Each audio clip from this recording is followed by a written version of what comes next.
flattered that.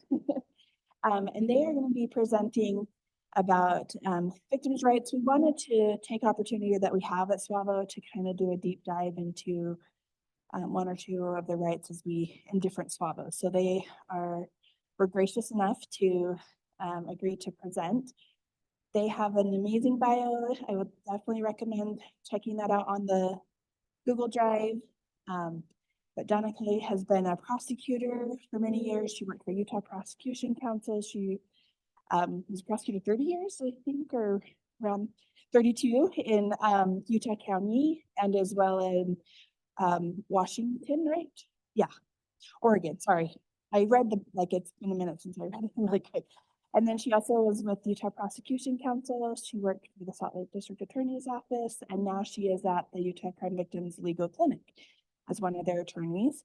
Donna and I have worked together many years ago too on SARD and things like that. So she has a wealth of knowledge. And Beatrice has been a victim advocate for several years. She worked for West Valley Police Department and also worked a second job doing youth court. If you haven't heard of that, it's a great program, and running that with Salt Lake County's youth court. And then she's been at the Crime Victims Legal Clinic as a victim advocate about 1.5 years. Is that right? Okay. So we are really excited to have them, and we'll turn it over to them. If you guys online are having an issue with the sound, let us know. So we're having them use our lapel mics. So. Can you hear me now?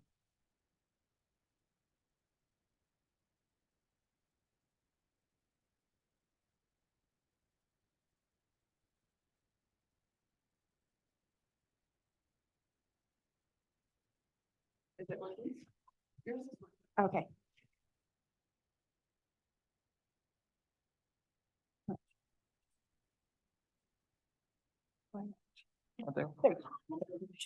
Yeah, technology is all fun and games until you're utilizing it.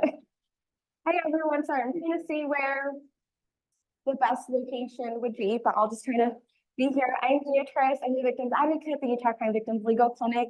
It's so nice to just see you all. I love SWAVO, where we all get a chance to really gather together as advocates, as service providers.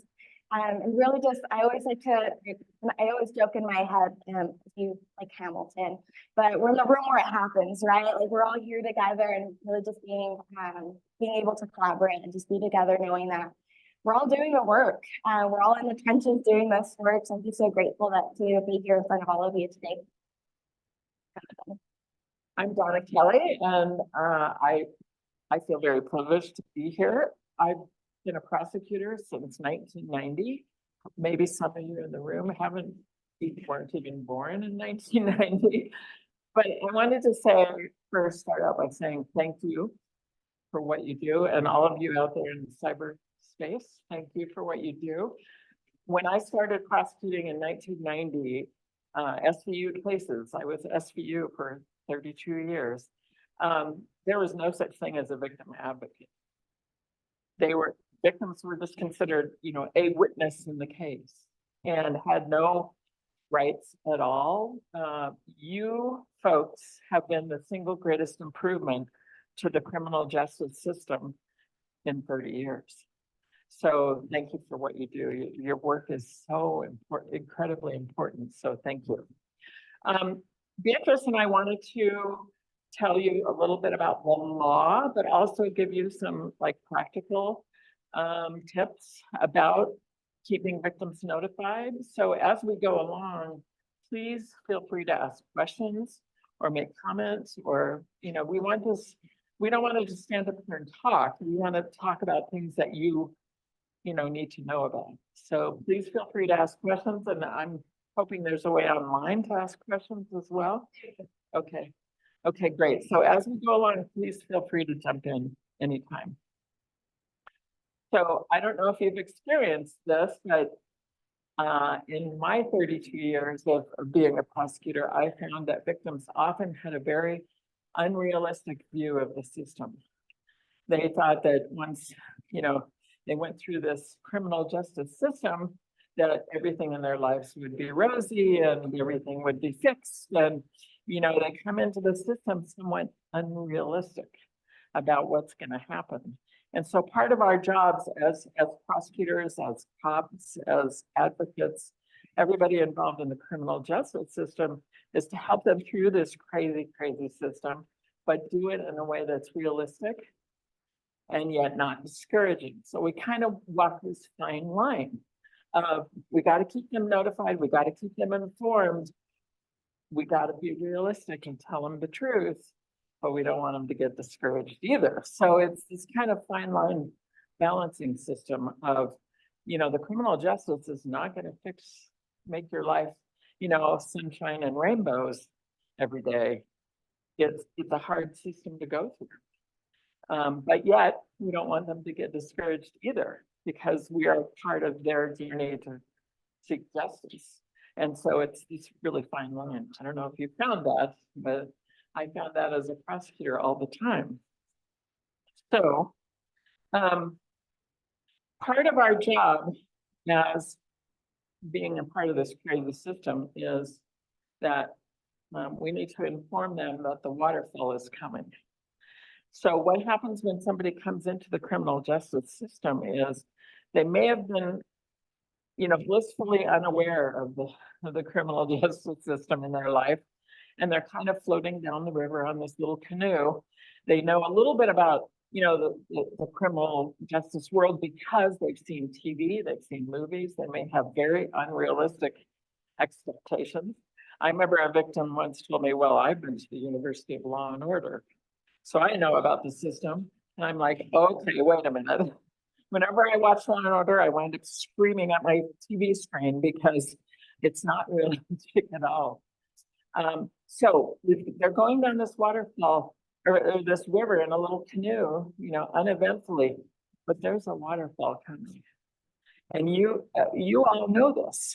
You know that they're going to be attacked. They're going to be challenged.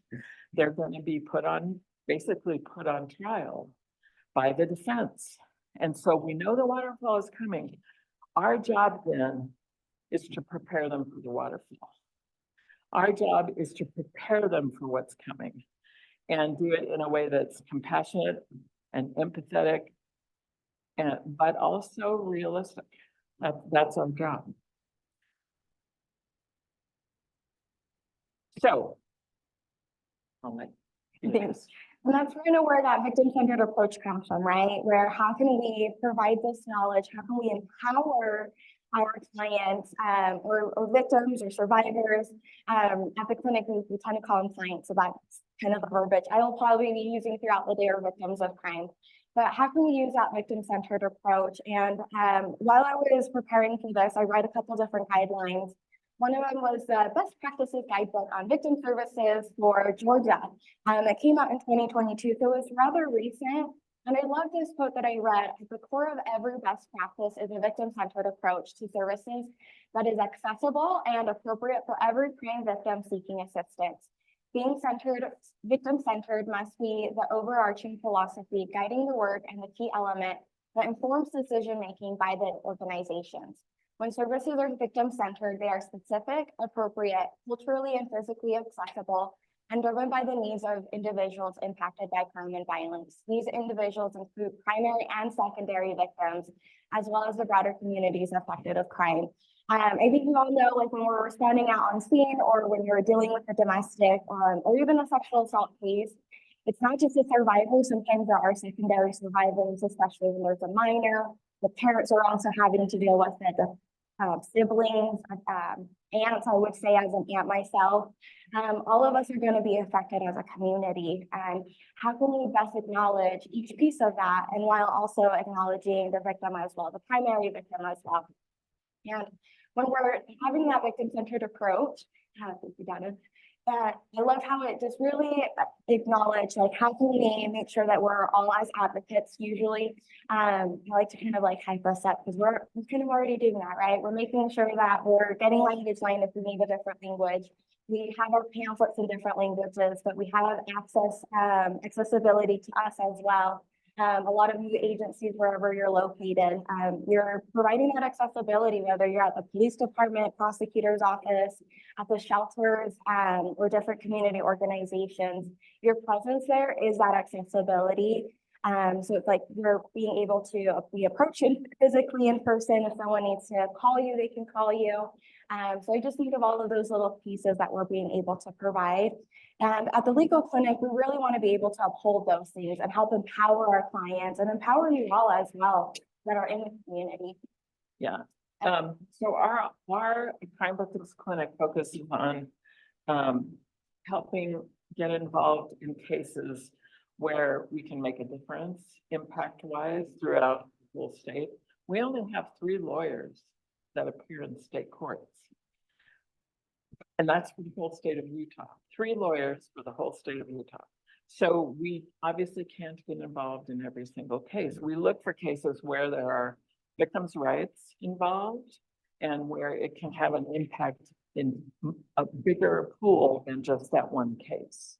So if you call us and you say, hey, there's this great case that I really hope you guys can get involved with. I have a victim who's really, you know, stressed or worried or whatever. We are very understanding of that, but we may not be able to take the case because we look for cases where we can make an impact, the biggest impact. And if there's nothing really that our office can do, if things are going along fairly smoothly, we may say to that victim, hey, it looks like things are going fairly well with the prosecutor and we would encourage you to communicate with them. Right now, there's really nothing that we can jump in and do for you, but call us again in the future if that changes. And so sometimes we may get involved in a case at different stages of the case.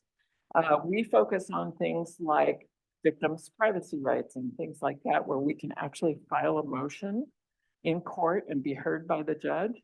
Victims are limited party status in criminal cases. We are not full parties to the criminal case.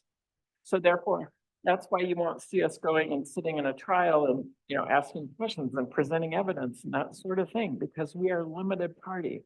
And our limit is we are only allowed to get involved when we need to help the victim, assist the victim in asserting their rights. Okay, so we're not in charge of the criminal case. We can't present evidence. We can't argue. We can't do those kinds of things, but we can be heard and file motions and things when there's a victim's rights issue at stake. That being said, kind of my role as a victims advocate at the legal clinic, I am doing these intakes, I'm taking these incoming calls. And a lot of times I'm actually just trying to reconnect them a lot back to you all. And I realized I wanted to ask the room, I don't know if we can mostly see online, but I see a lot of my system-based advocate friends, so I want to say hi. Do you mind raising your hand if you work in the system? Thank you. Oh, perfect. We have a lot of you. Yay. We have community advocates here too, though. Yeah, do you mind me asking where you're from? Yeah, right. You guys are incredible. We get a lot of people that we tell them some amazing things about you guys. How about you? That's where I started. I love the refuge. I'm biased. You guys are incredible. Thank you. So the reason I wanted to identify us is for us. I'm now a community-based advocate. I have to remind myself that. But I was formerly a system-based advocate, and coming over to the legal clinic, it was really just enlightening to just know the difference and really know, being reminded of how the system works in different levels and the interactions that victims receive at different levels and stages. So something that we do here at the clinic, we want to make sure that we're upholding these rights and that everyone is being treated with fairness, respect, and dignity and free of harassment. And that can look like so many things. And as advocates, sometimes we're in that front line, we're getting those calls, we're being told what's going on, and we're trying to almost triage how to best help them. And then as well, like the second, upon request, really want to emphasize that upon request, because some of these rights do only pertain to those felony cases and Class A's as well. Misdemeanor cases are, the rights kind of are included a little bit differently, if that makes sense. But upon request, be informed, present, and heard at important hearings, and then to submit and have information considered at release hearings and sentencing. So those important hearings, bail bond hearings, detention hearings, some of those hearings that something's going to happen, right, with the defendant, but also letting the victim know kind of at every stage, right, even at, well, now in the initial occurrences, there's a whole different process. But there can be a resolution at any stage of the case as well, and almost empowering them, right? How can we empower our clients or the victims of a crime to uphold these rights, not just them for themselves, but also in interacting in the system? Okay, so we kind of wanted to go through kind of really quickly the role of each different stage of the case so that you can maybe help inform the victim better about what's happening in each stage. And the first stage of a criminal case is always the role of law enforcement. There's a report received by dispatch. At each step of the case can either move forward or go away. Okay, so remember that if you're talking with a victim and they're like, well, nothing's happening, it's because each stage of the case has to be completed before it goes to the next phase. Or at some point, the case is not going to go forward. So at any of these steps that we're talking about, the case could go away. And we'd have to prepare victims for that. From the very beginning, the initial officer or the dispatch person will be can decide whether it should go forward. The next step is once the initial work is done on a case by the initial officer, the detective gets assigned to the case. The detective is really the kind of the lead person on cases as far as law enforcement. So if you want to know what's happening with a case, call the detective. And I always encourage victims to interact with detectives, call them, talk to them about things. Hey, do you need to have a list of who was at the party? I can maybe give that to you. Or, what's going to be happening next in my case? As a prosecutor, I don't know. And as a victim advocate, you may not know what's going to be happening next in the case. So I always encourage victims to call and talk with their detective and interact, because that person, the detective, becomes the point person for the case, for the rest of the case forward. So the detective has to do all this work and then determine if probable cause exists. The way I explain probable cause to victims is it probably happened. We have to be able to prove, not just feel like it happened. We have to be able to prove that it probably happened. Okay, and so at each step of the case could either go forward to the next person or stop. And so the detective has to determine probable cause. It probably happened. Okay, then we get the prosecutor's role. Prosecutors look at cases with a different standard than law enforcement. And one of the things that I think is important for victims to know is that each stage of the case has a different standard for what they're trying to meet. For example, law enforcement, it's probable cause. It probably happened. Okay. Once it gets to the prosecutor, at each stage, the standard of proof, what we must do in the case, what we must prove, goes up. So the next stage is, I have to determine as a prosecutor, if I'm the prosecutor on the case, whether there's a reasonable likelihood of conviction. So that standard must be looked at by me as the prosecutor with what is the admissible evidence. The police can look at everything and consider everything. I have to look at, as a prosecutor, I have to look at what is the admissible evidence. And I'll give you an example. I once had a case where a woman set her apartment on fire intentionally, and several people died because the fire spread to the whole building. Well, the police call me, they're very excited. They're like, yeah, we got a confession. She confessed to intentionally setting the fire. I'm like, great. So I get the confession and I listened to it. And she asked for a lawyer 5 times during the confession. Guess what? That's not admissible. The confession's not admissible. So at each stage of the case, and again, I'm at the prosecutor stage, we're at the prosecutor stage now. I have to look at the case by what is the admissible evidence. Police can consider things like polygraph results. I can't as a prosecutor, because you know what? Those are not admissible in almost every state in the country, including Utah. So I'm looking at it for what is my admissible evidence. I'm looking at the statement of the victim, corroboration. Do the facts fit the law? That's another thing that the prosecutor has to look really closely at is, do the facts rise to the level of what the statutes are? And statute of limitations and other legal issues, okay? So these are things I'm looking at when I'm deciding if a case can be or should be filed. Is there a reasonable likelihood of conviction?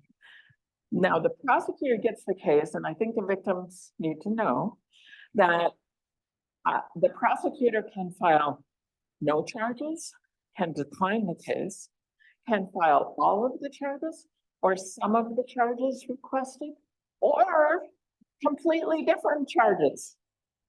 So I'm going to get the case and I'm going to look at it and I'll say, well, they submitted it for kidnapping, but I see also this other charge here that should be filed. So I'm going to file some or all or different charges, okay? I always hate to decline cases because, you know, it's really hard to sit with a victim and explain to them, you know, I believe this happened to you, but I also believe we can't prove it beyond a reasonable doubt. So, you know, we also have to decline cases when the evidence isn't there. The prosecutor's role is to look at it and not determine, did it happen, but can I prove that it happened? So that's another thing. So at each stage, again, this is going one step higher than probable cause, reasonable likelihood of conviction based on the admissible evidence.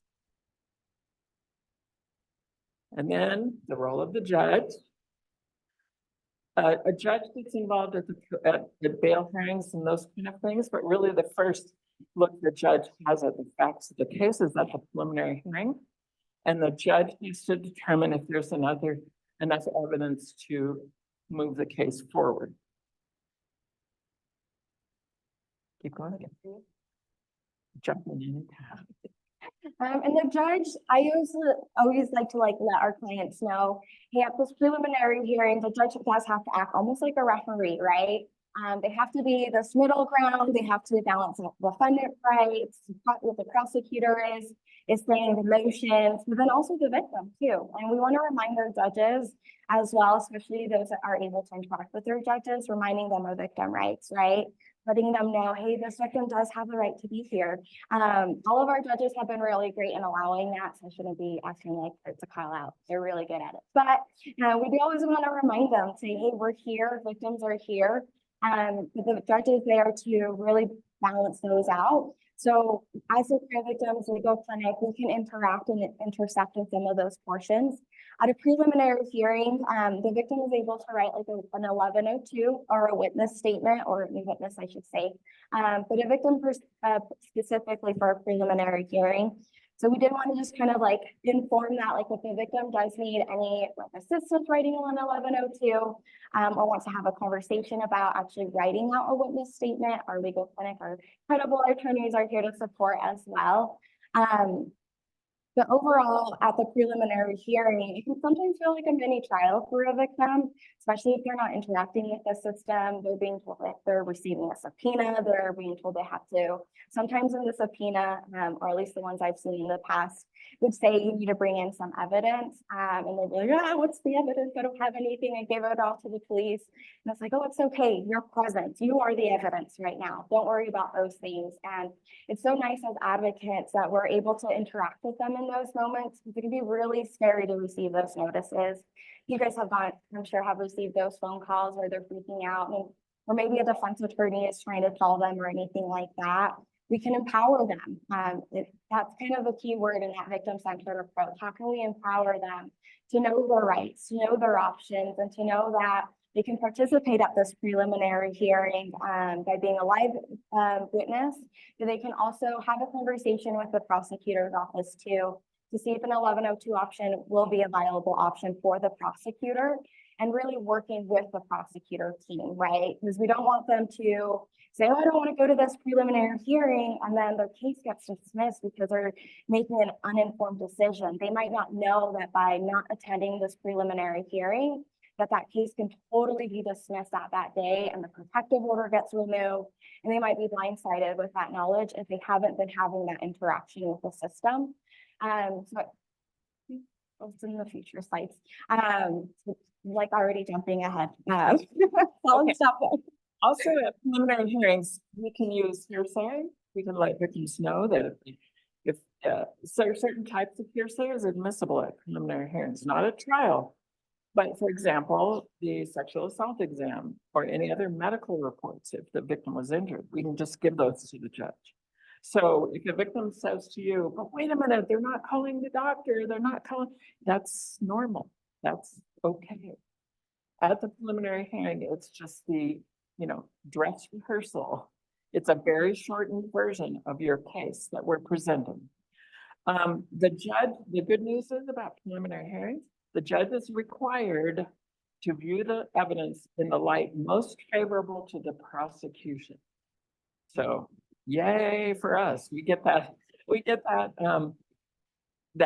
benefit at a preliminary hearing that we won't have at trial. The trial is kind of the opposite, okay? So, the jury.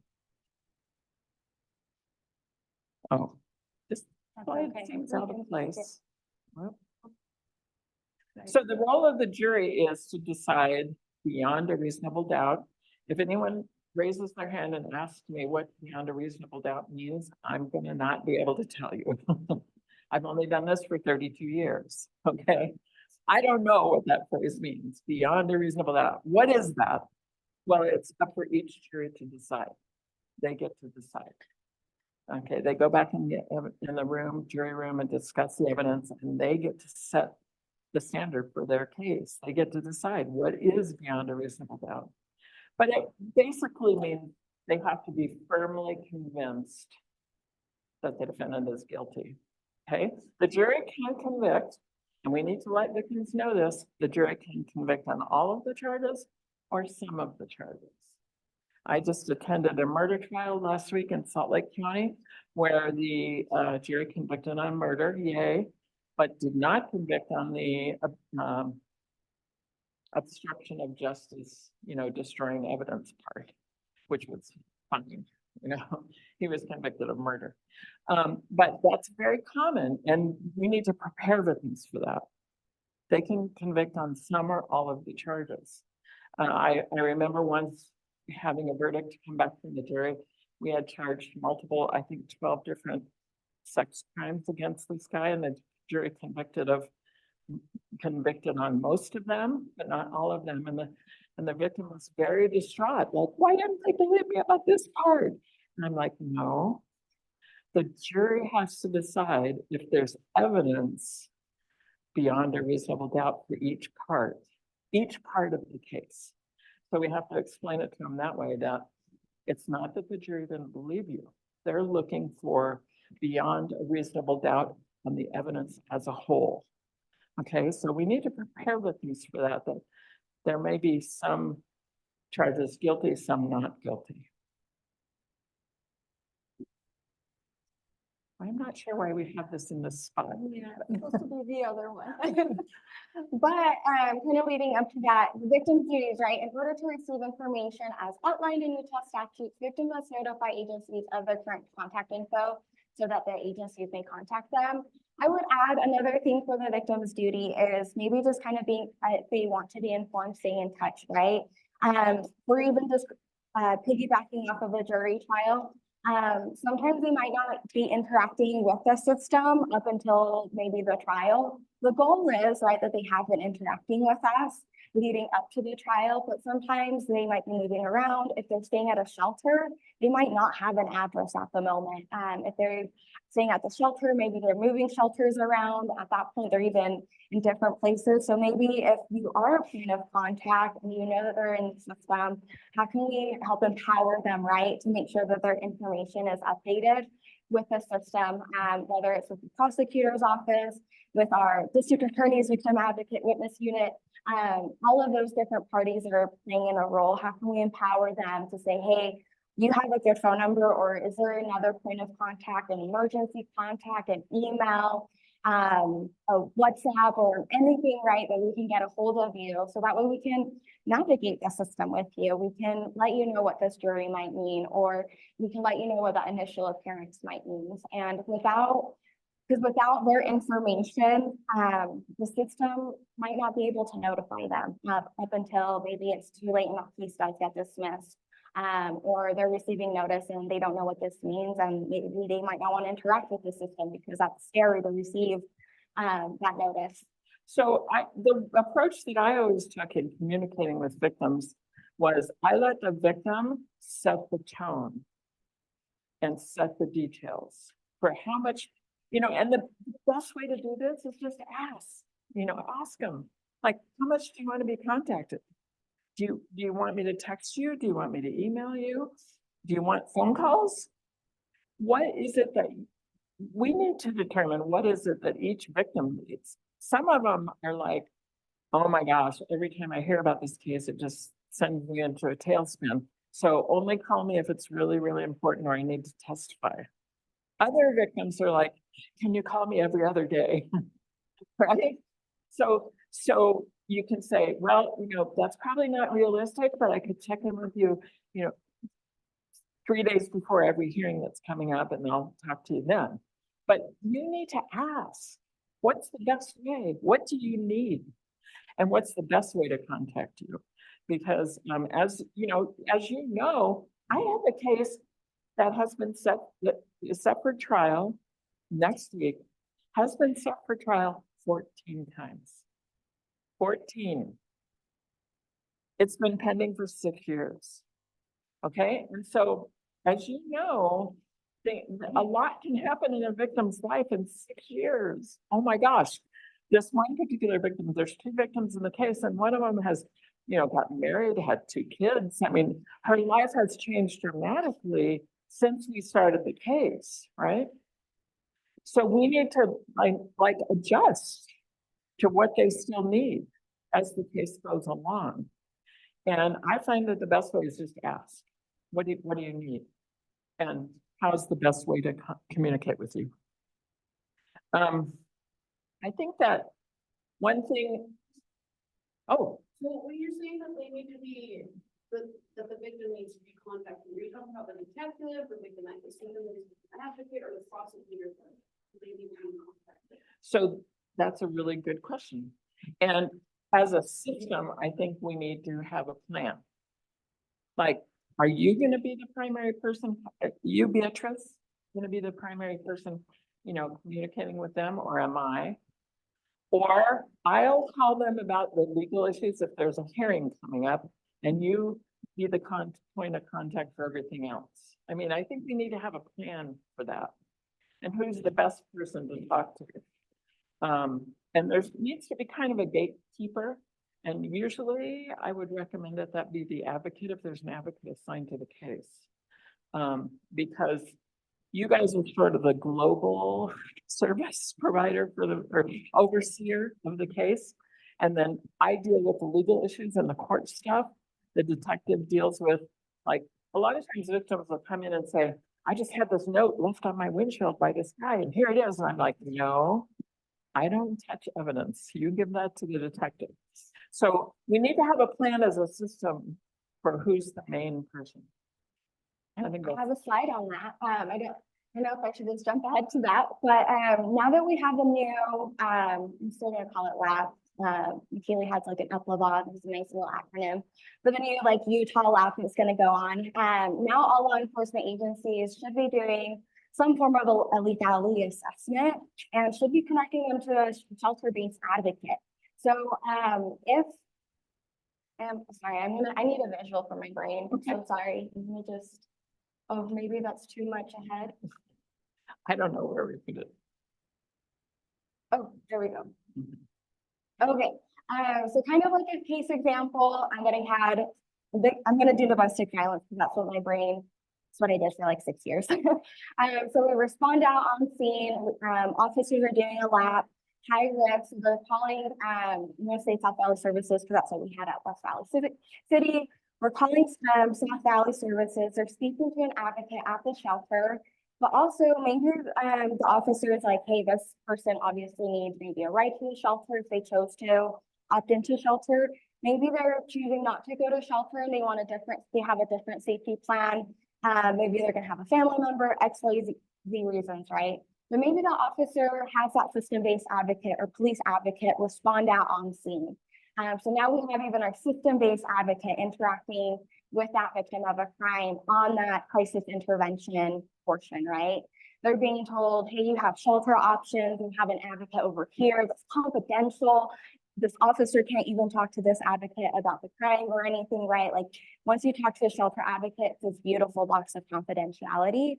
But you have the system-based advocate over here that knows the police officers, they know the patrol team, they know the SVU team, they know the sergeant, they know the lieutenant, they know who might be the best point of contact if maybe your case, after the initial officer responds out on scene and they close out the case, maybe as a verbal domestic pet peeve sometimes, or maybe a crime did occur.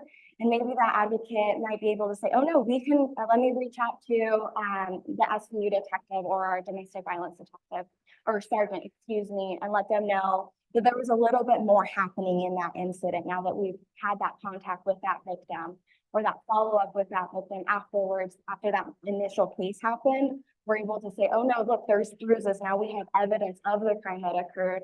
Can we get a sergeant? Can we get a detective to follow up with this case? And now that case is reactivated, it's open, and this victim has an opportunity to engage in the system if they want to. And maybe they're staying at the shelter because it's not safe. Maybe the defendant also broke their phone, so now we don't have a phone. Now that they're at the shelter, so we don't have an address, we don't have a phone, but we have an incredible community-based advocate that knows about the system, right? That's able to say, hey, can you call the victim advocate at West Valley City at the police department? Can you call Sandy's victim advocate and let them know about that case? Maybe you guys can connect as advocates and letting each other know what's going on with the victim. Sometimes I would cold call South Valley Services and say, hey, I know you can't confirm or deny this person is here, but just in case they're still in the area, will you let them know to call me because there is an important hearing coming up if they want. Just if they want, right? They don't have to engage. They might not even be at the shelter. They may have fled for a different safety and they might not end up interacting, and that's okay.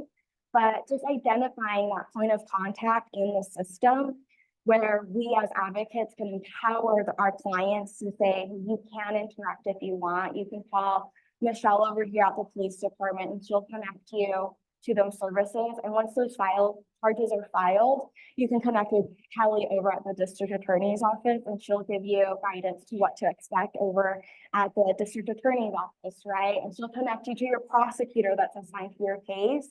And that prosecutor will then inform you a little bit about what's going on and also have the support of your victim advocate, a victim advocate at the police department, and maybe a victim advocate at the shelter as well. And that might make, hopefully, that client can feel a little bit less alone, right? And then we have the victim advocate at UOVC too, especially since we have this incredible, since we're here now that there's even more relocation fundings, right?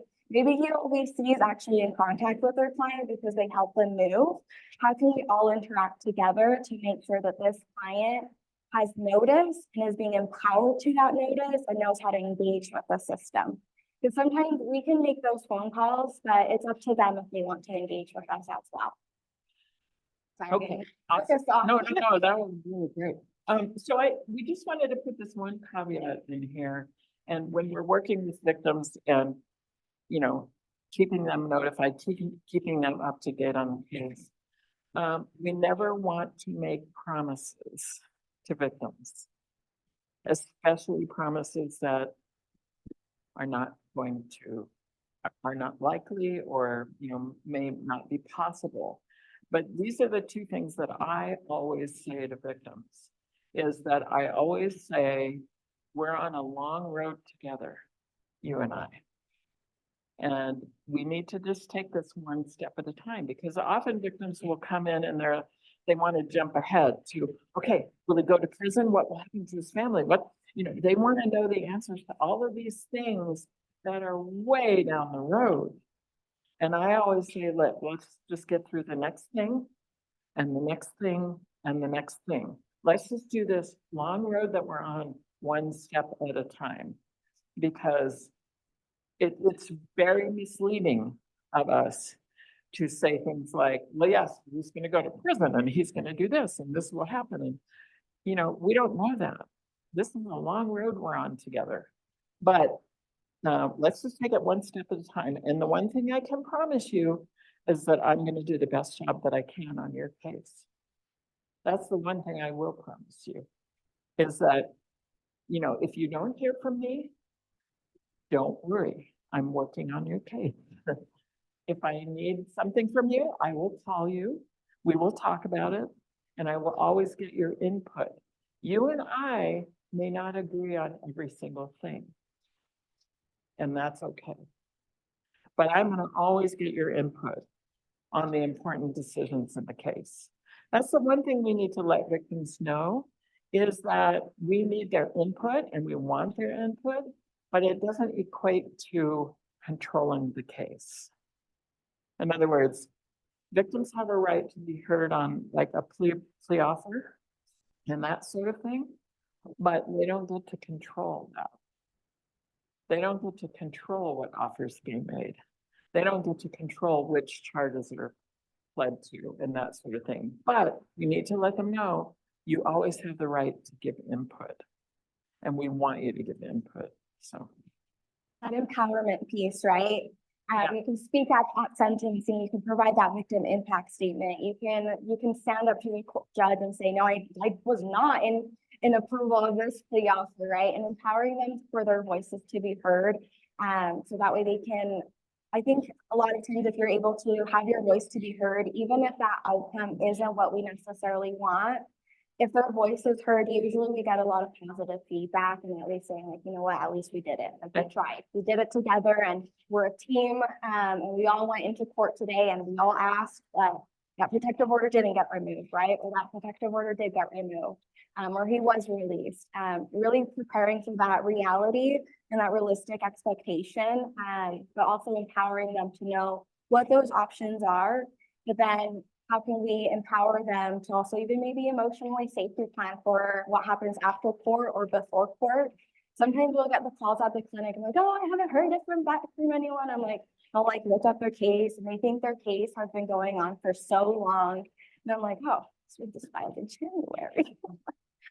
Well, I guess I'm thinking of a case that I got called in August. I was like, oh, it's only been 8 months. This is a first degree felony. Like, we're still the long road here, right? Like, we know those felony cases. Donna, like she said, she's waiting 6 years. We don't want to set up a negative precedence of the criminal justice system. And next we'll be talking about right to speedy trial. But just how can we prepare them for that reality where they have the right to that speedy trial, but what does that actually look like? I think we all know what happened to the court system after the pandemic and those long jury trial lists that we have. So how can we empower them in those moments? And how can, because at the clinic, and Donna will be able to speak to this a little bit more, because I'll get those calls, I'll write down the case number, I'll count how many scheduling or continuances those trials have been, and then I'll present it to my team, and then we'll go to court, right? And then we'll ask for that. And I'm going to speak to a little bit more what that looks like, but there's a lot of things that are just outside of our control, and the victim might not know that. So a lot of times I'm finding myself even early on letting them know, after the initial parent almost, just so you know, if we ever had to trial, like we have a whole backlog going on right now. This right now, the system can take a little bit, but also letting them know there's a team. you have a team here that can help you. Your system-based advocate at the prosecutor's team can help as well in empowering those conversations. I love when you guys call me and say, hey, can you guys help with the right to speedy trial? The prosecutor has been trying, so we're just trying to enforce, right? Letting that victim know that you have a full team that's trying to get this case moving forward. But the system, Yeah. the system at the end of the day too. And the thing is that all of the victims' rights that are contained in the statutes and the Utah Constitution are there, and it says that they must be enforced with the same amount of seriousness as a defendant's rights. So what happens when you go to court? The judge is always asking the defense and the prosecution, are you ready for trial? When would you like the trial date set? When would you like this? They don't ask the victim. But we need to explain to victims, it's because of the difference in our level of status. We're limited party status. We don't put on evidence. So the judge is mainly concerned about when can the evidence be presented? Do you need more time to investigate? Things like that, that the victim doesn't have. We don't have any duty to investigate. We don't have any duty to present evidence, but the other two parties do, okay? The primary parties to the case, the prosecution and the defense. So we need to explain to them that those things are typically the things that cause delays. The judge has to protect the defendant's rights, but they involve different things than the victim's rights. They involve things like, are you ready for trial? Do you have all your evidence? Are you, if a defendant fires his attorney, the new attorney gets time to get up to speed. All of those things factor in. And it's because of the different roles that we have in the system. The prosecution has the burden of proof. That's a huge burden. We don't have that. The defense has the burden of presenting evidence if they choose to. We don't have that. So it's a difference in the roles of each party to the case. You see what I mean? I think if we explain it to victims that way, it makes more sense that the judges are paying close attention to, are you ready for trial, Mr. Prosecutor? Are you ready for trial, defense? They don't ask us that. And it feels like, wait a minute, how come you're not asking me? Well, it's because we don't have that role. We don't have that role of presenting evidence. And, it's unbearably long for many, many victims. And we understand that the system, and that's why we need to be more realistic with victims about the system. And I also like to also let them know, the reason that the judge has to be that referee, right, and balance out those defendant rights is because of the appeals. We don't want to get to the end of the case and then have an appeal on defendant rights. Sometimes that tends to just, I feel like you're able to smooth it just a little bit of that frustration and understanding that the judge is doing all of they can, what's the saying, crossing their T's and dotting their I's to prevent this case from going to appeals and for the defendants actually having some grounds to stand on. Granted, that doesn't avoid an appeal half the time, but just empowering them with that knowledge of what this means and why the judge might be feeling like they're always on the defense team side and why that may feel like, and just kind of that realities of what the system might look like. Okay. So right to speedy trial is something we frequently file, and I frequently file victims invocation of right to speedy trial. I file those in the case. And then when the other sides keep asking for delays, we could stand up in the courtroom and say, Judge, the victim wants this case to move forward. The victim has a right to speedy trial as well. But remember, it's because of different roles. So the second most common thing, or one of the most common things we do at the Crime Victims Clinic is protect victims' privacy. And that often translates into subpoenas that the defense has issued for medical records, counseling records, therapy records. I had one filed a couple weeks ago for church records. Wants the victim's church records. What? They're out here. They're out. Then anyway, so one of the things that we are allowed to interact with the court on and file motions on and be heard and even present evidence if we need to is these privacy rights that victims have. So another thing you need to know is, and tell victims, you have a right to be notified when your records are subpoenaed. The defense doesn't often, they're not good at that. Does that surprise anyone here? Or they're not often very good at letting victims know, hey, we subpoenaed your records. So it often falls upon us as prosecutors and advocates to let victims know that their records have been subpoenaed. And then they have a right to be heard on that issue. So we spend, I'd say maybe in 50% of our cases, we have privacy issues that we get involved in and help protect. Would say those are like in our intake process, just so you advocates know, like those are our high priority cases, is when defense attorneys are involved in trying to interfere with this right specifically. So we try to save our attorneys manpower essentially for those cases where they're interacting. Just a little tidbit of legal trivia that you may be interested in. The state versus Gonzalez case is makes Utah one of the only states in the country, I think maybe the only state in the country, where victims are required to be notified if the records are subpoenaed. So we are unique in these United States that we require victims to be notified. And that is because you have a right to privacy, right? And how do you enforce that right if you don't know that somebody is subpoenaing your records? So, yeah. Is it only when they're subpoenaed, or is it when you're released and then it's discovered? When the victim has a right to be heard? Like, or be notified, like, do we have to notify the victim when we release them? When they're being requested, yes. Yeah, when they're being requested. And I will often file a motion to quash the subpoena, to throw out the subpoena. Okay. Because if it's already part of discovery, is that safe to say that's already part of like maybe the police report, that was part of the evidence that was gathered for charges to be filed? So the victim should have already known that some of that information, because that's a really good question at discovery, because all of that is being sent to the defense side. But it mostly will be, I think, like after that initial appearance, more of those proceedings afterwards, or those notices to be given. Yeah. Okay, another very specific, sometimes there are just, that we're involved in helping protect their right to fairness and dignity and those kind of things. But then there are specific things in the statute, Utah statutes, that require a specific notice.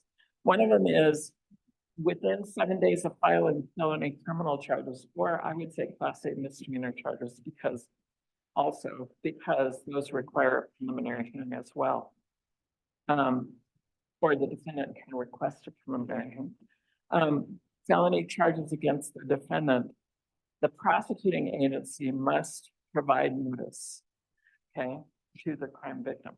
Now, usually they'll know beforehand, before 7 days, but the prosecution has 7 days to notify, okay? And so that's one very specific thing, that specific notice requirement that's in the statutes. This is where kind of just empowering our clients, right? Like if they know if they had law enforcement interaction and most likely charges were filed, or we think charges are pending. Depending on what crime, like especially bodily injury is usually a class A and above. So if there's a lot of injuries, it's safe to say that they might have a higher case. So encourage them to reach out as well, either depending on the jurisdiction you're in. Right now we're in Salt Lake County, so I'm gonna say Salt Lake County District Attorney's Office, right? Give them a call, or call your prosecutor-based advocate, call your criminal-based advocate to know what's in the system that's able to say, hey, charges have been filed, and can look up the case on exchange. Or maybe the police advocate is able to say, hey, the charges have been sent over to the prosecutor's office to be screened. But sometimes charges can take a little while to be screened as well. So it could be sitting at the prosecutor's office for a little bit. Like I just had a case where the incident was October 28th and charges were filed December 5th. So the JRA, the jail release agreement, that had expired. So then at that point, we were thinking about other options for their safety. So we're already interacting, right, as victim advocates in those moments. So how can we empower them to be safe in those moments and utilize, like in this situation, usually when there's a jail release agreement, I'm biased, I'm like, I just wait for the pretrial protective order, right? In this case, it took a lot longer. So she was about to have a lapse in protective with a protective order. So it's like, okay, we can jump in and do a civil protective order right now. that can take some time. What is your bandwidth too? Like, do you want to apply for this, or do you want to give some time for the district attorney's office to file those charges? In that circumstances, we waited one more day and charges were filed, and now we're having a different conversation now. So it's like, how can we empower our clients to be safe in those moments, especially when sometimes charges can take a little while, or maybe after 30 days, charges are declined. And then that jail release agreement, it does expire after those 30 days. How can we empower them to, with their own safety, engaging with legal aid society and all those other resources? But then since they have the notice to this, the victim does need to provide a good, relevant contact information. The prosecutor might think that they're sending the information and doing their due diligence by providing notice, that victim may have left by then. So if we're maybe in contact with them, how can we empower them to make sure that their contact information is updated there? Yeah, this just kind of goes back to that. And I think I kind of really spoke to that, like empowering our clients to call and participate in the system. So that way, if they want to be present and heard, they can. Sorry, Donna, this is my slide. Transition, I love that. Yeah, just remember that the right to be present and to be heard that's given by the statutes does not include the right to make the decision. So victims are gonna feel like, wait a minute, they're making all these decisions about cases. Yeah, they are. That's because we have a different role in the case than the prosecutor or the defense, obviously. But they do have a right to be present and be heard, and there are specifically a couple of things that are excluded from that right. The preliminary hearing. We're not allowed to be present to present evidence we're allowed to be present and to, obviously, we want to testify if we're subpoenaed, but we don't have the right to present evidence at a preliminary hearing. We don't have a right to argue the preliminary hearing. We do not, so that applies at preliminary hearing, trial, and sentencing. Okay, so at capital sentencing, we can't get up and argue for the death penalty, that sort of thing. But other hearings, we do have a specified right to be there. And release and sentencing are two specified rights in the statutes that we are given the right to be heard. So just as long as victims know, and you know, really, I think a lot of times victims just want to be heard. They want to be able to stand up and say, this is how this impacted me. This is what my concerns are. I had a victim one time want to oppose a plea resolution, and I sat down with her and asked her why and what things she wanted. And she said, but if we do a plea bargain, nobody will hear my story of what happened to me. And that's important. I want them to have to hear what happened to me. And so we talked through that. And I talked through, now wait a minute, you still will have that right. Guess what? At sentencing.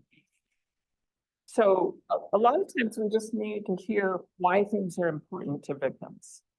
Because to her, she wasn't saying, no, I need him to go to prison for the rest of his life. She was saying, I need to be heard, which was a real education to me about sometimes victims just need to be heard. And not necessarily, they understand they don't always get to control the outcome of the case, but they want to be heard. And so if we can talk them through what the process is and at which points they have an absolute right to be heard, that will help them get through the system, I think. Once she heard, you can say anything you want at sentencing about how this affected your life. You can say things that you want. You're going to speak to the judge, but you can say things that you want the defendant to hear as well. That's really that really is a great relief to a lot of victims, is I can say something that I want him to hear. And so once you talk them through at which points they can be heard, I think that helps tremendously. Okay, we're out of time. Daniel. Speaking to that empowerment, right? Just making sure that we're able to let their voice be known in all of those different stages. But just this is our contact information. We're small and mighty right now. If you want to get a hold of us, our main clinic is just info@ucvlc.org or our first names at ucvlc.org. Now I'm mixing up my acronym. So if there's anything that we can do, please let us know. We're happy to staff or support in any way that we can. Thank you. Thank you.